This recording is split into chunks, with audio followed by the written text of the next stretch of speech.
The International Association for Near-Death Studies presents NDE Radio, a weekly exploration of near-death experiences and similar encounters with the other side. Now, here's your host, Lee Witting. Welcome to NDE Radio, brought to you by the International Association for Near-Death Studies. I'm your host, Lee Witting. For this weekly exploration of NDEs and related mystical experiences, we're going to do another call-in show, and I hope anyone out there who would like to talk about NDEs or related mystical experiences, either your own experience or questions about mystical experiences, feel free to call us at 888-463-6748. That's 888-463-6748. You can join the show each month at 11 a.m. Eastern Time or catch it later on our website at nderadio.org. 3 weeks ago on this program, I talked about how important it is for the spiritual health of the world for people to talk about their near-death experiences. As I mentioned then, some 15 million Americans are estimated to have had near-death experiences, but few want to talk about it. Now, one of the terrific features of the International Association for Near-Death Studies is the fact they offer many local meetings around the country and around the world, for that matter, for people to begin to talk about experiences they have had in NDEs and similar visions. Well, NDE Radio is here for the same reason as those meetings, to provide a forum for people to tell others about their NDE experiences. And as a hospital chaplain, I know those stories are out there because I personally have heard hundreds of first-hand accounts of NDEs in my work in the hospital. These are moving stories indeed, but for reasons of patient confidentiality, I can't discuss them in any detail on air. That part is up to you, the listener experiencer.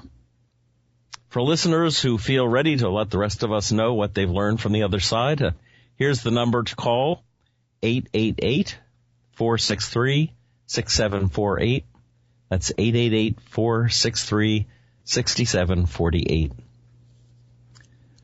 Back in 2013, I opened our first call-in show with a question, what if we did a call-in show and nobody calls?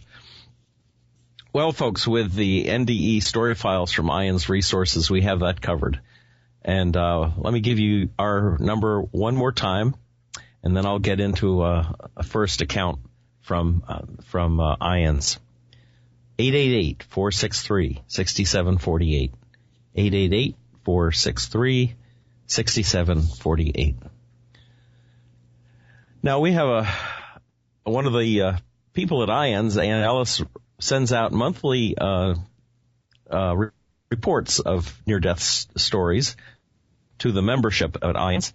This one was the January 2015 story, and I thought it very interesting because it's not really a death as such. It's the result of a meditation, something probably anyone could do if they were of a mind to do it. And Anne describes this as an unusual account, a young person who self-induces a near-death-like experience through a type of meditation. And she says, although no spirit beings were met, all knowledge was received along with feelings of pure joy. There was an understanding that everything is one and everything is love, as many near-death experiencers have understood it. A voice answers questions, proclaiming that everything is now, that all possibilities occur at once, and that large and small are the same. This young person actually experienced the reality of these messages, which we often hear, but most of us find difficult to grasp without the experience. So the experiencer reported, one evening I was talking with a friend on the phone who knew that I was interested in exploring different spiritual practices and religions. He said, hey, you should check out a Society of Friends meeting. They don't have any sermons and just meditate for an hour or so together. I was intrigued, and after we hung up, I looked them up on the internet. I found out that they were what I knew as Quakers, and after only a few minutes of searching, I came across a posting that explained a style of meditation they do called looking for the light within. I printed it out, took it to my bed, and read what it said. It was very simple. get into a comfortable position, close your eyes, focus your attention on the darkness, and look for a light within. When you see a light, focus on it. So that's exactly what I did. After reading the explanation, I turned out the light, lay back, closed my eyes, and right away I could see a pinprick of light inside the darkness of my brain, slightly up and between my eyes. It looked like a distant star. I focused on it, but it kept eluding me, so I used all the might I had. Suddenly, whoosh, I was out of my body and floating in space. It was very dark, but I could see pinpricks of light all around me, again like distant stars. I felt as if I were one with everything. I was everything. I was love. Everything was love. It was the most wonderful feeling I have ever felt in my entire life. Then I asked a question. All I remember are the answers. A voice boomed out so loudly that it could make the universe explode. It said, everything is one. There is no past. There is no future. There is only now. And not only that, but every possible outcome for every possible situation is occurring at the same time. That last statement I couldn't quite understand. I was shown an example of being at an intersection behind the wheel of a car and going straight, turning right, turning left, hitting the building on the corner, hitting a light post, going straight up in the air, burrowing into the asphalt, all at the same time. Every possibility was occurring at the same instant, whether I did it or not. Then I heard, the largest of the large and the smallest of the small are all the same. And I became a wave, a spiral, or a tube of sorts that contracted and expanded in and out, with the in being microscopic and the out being infinitely large. And I understood to the depths of my being that everything was one and that the smallest atom is the same as the universe. I was turned inside out and became everything. And everything was as tiny as the smallest particle and as huge as the universe. It was all the same, and I was it, and it was me. I was just there, floating in this pure ecstasy, knowing to the depths of my being everything I had just heard and witnessed. Suddenly, I was being downloaded with information about every question I had ever had. I have always been interested in science, physics, biology, human relations, spirituality, religion, and so forth. And in one instant, I understood all there was to know. I particularly remember understanding all about how electricity works, and then physics, and then human relationships, and feeling pure joy and a feeling of simplicity. And then an understanding that it's all love. Everything is love. Everything is one. Everything is now. Everything is love. With that, I gradually became aware of my body back on my bed, and that I had a huge, goofy smile on my face with drool running down my cheek. I was back in my body with a thud. I jumped up to write down what I could remember, and even after 7 years, it's almost as clear as the moment it happened. And that's an account from the files of IANS, which was particularly interesting to me because I was a practicing Quaker for many years. Never had an experience as profound as that. But that basic message that the form of worship is to sit quietly, meditate, look for the light within, and then communicate what you might learn from that light, because it's God asking you to share. And we're asking you to share as well. So let me give you that number to call in. For today's call-in program, please call 888-463-6748. And again, 888-463-6748. And someone out there, I'm sure, is listening and hasn't told people yet about their near-death experience or similar encounter. The story I just read was not a near-death experience, but certainly was visionary and instructive and profoundly moving for the person who experienced it. The Quaker religion, very interesting. George Fox was a mystic who founded it. They were the early settlers of Philadelphia, Pennsylvania, and They were the ones who could befriend most easily the Native Americans. They were ones who shared and who, in fact, every member of the Quaker congregation is a minister in that congregation.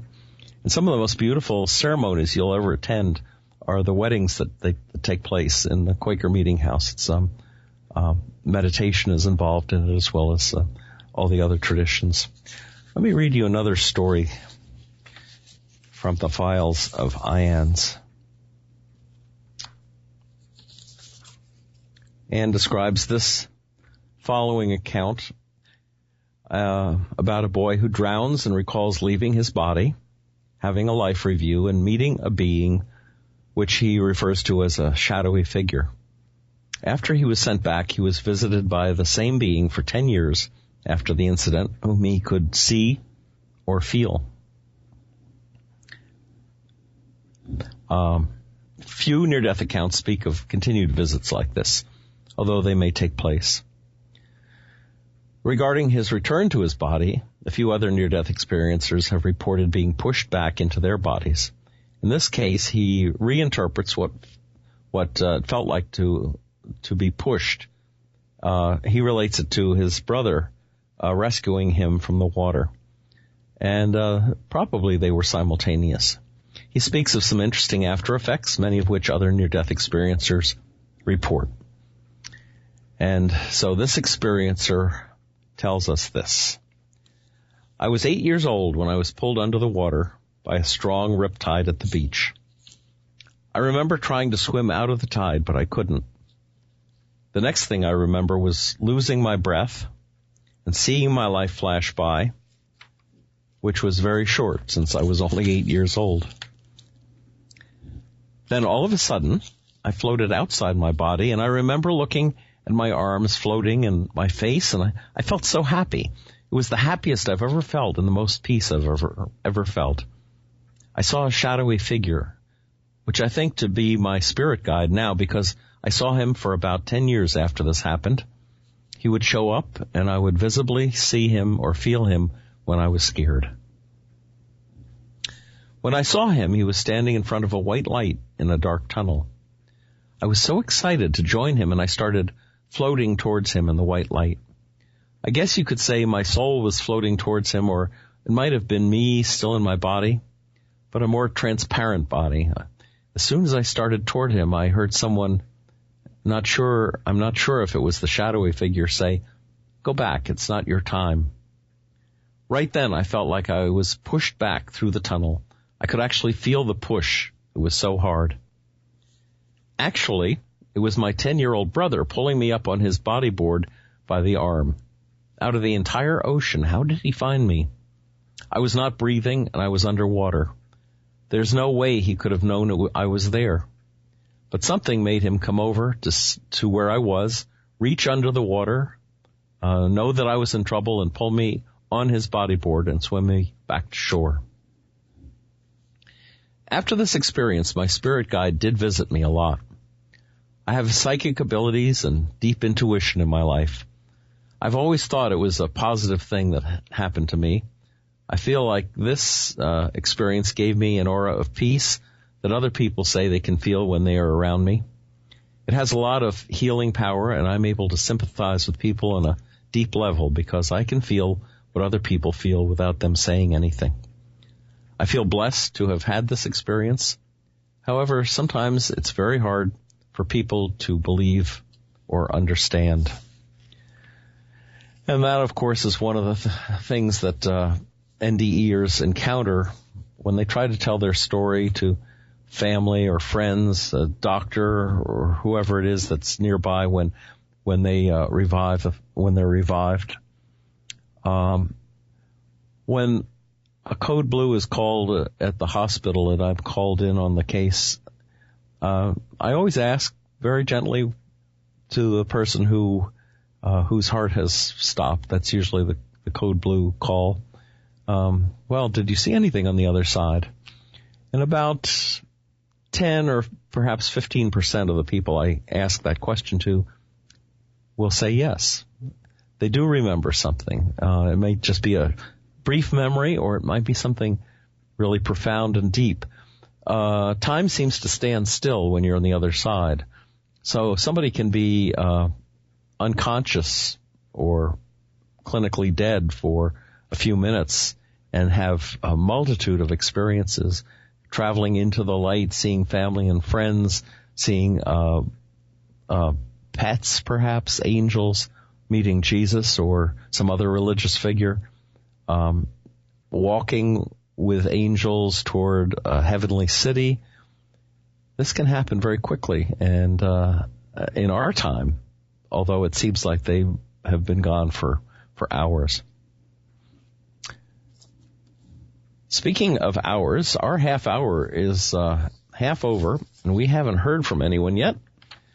888-463-6748 is the number to call. 888-463-6748. Call in, tell us about some experience that you've had, or if you have any questions about how near-death experiences are studied, investigated,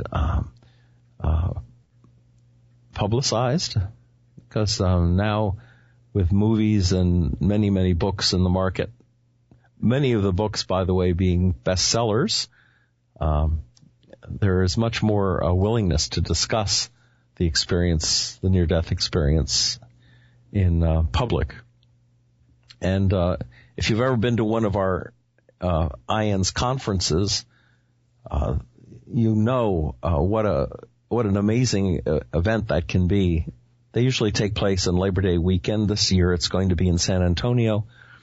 But we've had them on the East Coast in Washington. We've had them on the West Coast, San Diego. And so you will benefit greatly if you're interested in this field at all, and I assume you are because you're listening to this show, to try to attend one of these conferences. Meet the people who have experienced these things firsthand, who perhaps have researched NDEs, written books about it, or made films about it.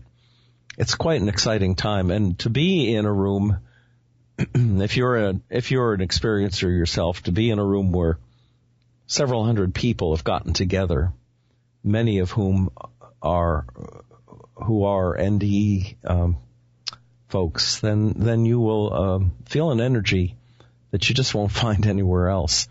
The energy of 200 near-death experiencers of one mind listening to a story is just energizing. It's an amazing thing. Well, that number again, if you would like to add your story to our files, is 888-463-6748. Well, let me give you the number again in case you missed that. 888-463-6748. I'm launching into a longer account of an NDE. I'm doing that, but if you do decide to call, go ahead and I will stop my reading so that we can get your story, because that's what's most important to us. Okay. This account gives a good description of the dying process while fully awake. It repeats the phrase fully awake throughout the account, perhaps to emphasize that the experiencer was conscious and aware at all times. It has coined some terms which are not familiar from elsewhere, but seems useful, such as sphere of universal communion and individual sphere of communion, to distinguish the all that is from us individual consciousness. The concept of the understanding and memory portions of the soul is compelling, with the memory portion including memories from all lifetimes of the individual soul. The higher soul versus lower soul terminology is a good way to understand the individual soul, which apparently has a higher self or portion of the soul that remains on the other side during incarnations. Sound complex to you? Well, the discussion itself should clarify this. And the discussion of disembodied personalities is interesting, but includes some explanations which have not been heard before. Okay, this experiencer writes, in the spring of 2003, a genetic time bomb went off and my body's time came to an end. The moment of death was upon me at age 53, and I found it a curious thing indeed. People around me grew quite excited, but an untroubled calm came over me, carrying me further and further away from the scene, as if moving me to an invisible but familiar place just sideways to where my body lay. The sirens of the ambulance were soft and melodic. The questions of the emergency room doctors sounded like a different language. Minutes after they placed me on the emergency room table and fitted an oxygen mask over my face, I felt my heart stop beating and took my last breath. I was fully awake when my heart stopped beating and my last breath passed my lips. There was a brief pause while my personality grew puzzled that I did not gasp for breath, nor seem concerned that my body had just died. I was suddenly cradled in my higher soul and catapulted, that is the only word for it, catapulted, wide awake out of my body and into the sphere of universal communion. My whole life, it turned out, had been practiced for the moment of dying. My higher soul stepped forward, speaking reassuringly about how it had been through this so many times before, while my lower soul, this lifetime's personality, went mute in the face of the vast unknown. My higher soul catapulted with one last sigh of joy and gratitude. What a glorious creation. I was fully awake when I entered the sphere of universal communion. How do I know its true name? I don't. I'm not even sure it's possible for me to have a single true name, for it to have a single true name, but the sphere of universal communion is what I saw and felt. It's the only true name I can imagine, the only one I can use to describe it at all. It appeared to me as a sphere of light. But light that is aware. It was light out of awareness, not light that is seen like that we see. We don't have physical eyes without a body nor senses. Something like the warmth of sunlight, even with your eyes squeezed shut, but with the additional sense of someone present nearby and with their attention resting gently on the edges of your awareness. Excuse me. The light was both the substance and the medium of communion within its own spherical spatiality. An aware light that creates and sustains the possibility of shared awareness on a universal basis with its infinite spatiality. I was fully awake when I realized I myself was a sphere of communion, a sphere of aware light surrounded by an infinite number of other spheres of aware light. As I experienced the sphere of universal communion, it is an infinite space of aware light that is occupied by all the individual spheres of light, of aware light that ever have or ever will exist. As if it were the one mind occupied by all the individual ideas it ever has or ever will conceive. Or the timeless, dimensionless oversoul occupied by all the individual souls that have ever been or will ever enter the realm of time, space, and personality. As I said, I do not pretend to know its true name, but the relation between the whole and its parts, and between parts and parts, is what I know and can still see with diamond clarity. What can I still see in that bodiless state? Each of us as an individual sphere of communion is the embodiment of two complementary halves, understanding and memory. While understanding is the principal characteristic of the higher soul, memory is the principal characteristic of the lower soul. Understanding is our individual portion of the limitless knowledge of the one soul, the evolving insight we possess into the way of the one, our individual spark of immortality. Memory, on the other hand, is the accumulated impressions of all the lifetimes we recall, the sum of all the personalities we have evoked to our soul, our enduring storehouse of mortal treasures. Each of us, as an individual sphere of aware light, then dwells in the sphere of universal communion, a unique fusion of soul and personality, understanding and memory. After the death of the body, the higher soul catapults back to the sphere of universal communion. If it is not evoked to the lower soul at that time, then it returns without any memory of that lifetime. It has understanding, perhaps greatly evolved by its experiences of that lifetime, but no direct memory. The personality, likewise, must be evoked to the soul at the moment of dying if its memory is to accompany it to the sphere of universal communion. Otherwise, it wanders without understanding, lost and confused among all the other disembodied personalities, unaware that they no longer have a body and are only reliving the memory of their past lifetime.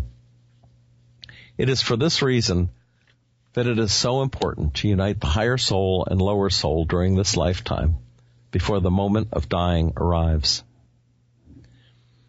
I was fully awake when I realized that whenever another sphere of aware light came into contact with mine, there was an immediate and spontaneous exchange between us of our respective memory and understanding. This is why I say we are individual spheres of communion within the universal sphere of communion. When we come into contact there, all that we know and all that we are passes uninhibitedly between us in a natural and open communion of shared being. Spheres of aware light touch us. Spheres of aware light touch and so exchange the totality of their experience and assimilate one another's experience into their own. So I have come to believe from those experiences that all the individual spheres of communion are reflective of one another. I was fully awake when all the individual spheres of communion came into contact with one another at the same time, breaking through every dam of individuality and flooding us all in the totality of our shared being. This is why I suspect its name is the sphere of universal communion. When all the individual spheres of aware light periodically come into contact at the same time, every individual awareness that ever has or ever will exist is spontaneously and immediately at one with the one. I cannot say what it is that periodically draws all of us together at the same time, but cause aside, its effect is the complete and overwhelming experience of every drop of awareness in the ocean suddenly merging into the single sea of awareness. I have come to believe from those experiences that all the individual spheres of communion are relative to the sphere of universal communion. Well, I'll stop there. It's an amazing story, and of course, if you want to listen to that again, to perhaps absorb more of it, you will find it on our website, NDERadio.org.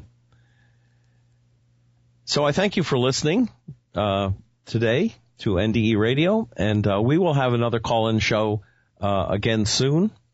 And I will try actually to have Ian send out an alert to let everyone know that they'll have an opportunity to be on the radio. If you'd like to hear this or any other NDE radio show again, they are all archived thanks to TalkZone at NDERadio.org. And for more information on near-death experiences and the work of IANDS, check out our website, IANDS.org. And be here next Monday, 11 a.m. Eastern Time, for more NDE Radio. Thanks for listening.